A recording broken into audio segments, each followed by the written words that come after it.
82 का टारगेट, सामने छोटू आकाश। और पहले दिन स्वागत है आपका छोटू आकाश, पाइकमालकप के ब्रॉडकास्टर में खाता खुल चुका है। आप लीजिए चौका के बाद छक्का, इस बार घसीट काम लपेट काम करना चाहेंगे। बढ़िया शुरुआत।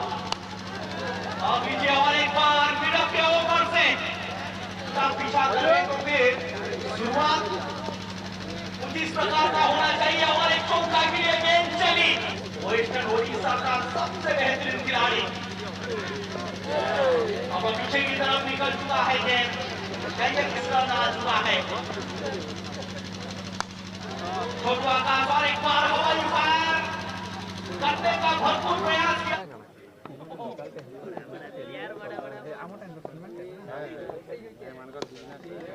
चलिए ये ग्रांड क्यूरियस फैंटासी रन पर जय थी नहीं खबर गेम के लिए तो वीडियो बसले ये उल्टा बल्ला, ये छोटू आकाश का बल्ला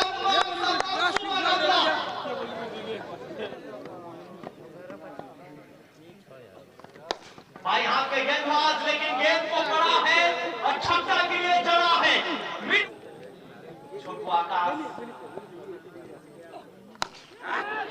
गेंद हवा पे, क्या फील्डर पहुंच पाएंगे? जी नहीं। और इस सिंगल के साथ छोटू आकाश का हाफ सेंचुरी पूरा।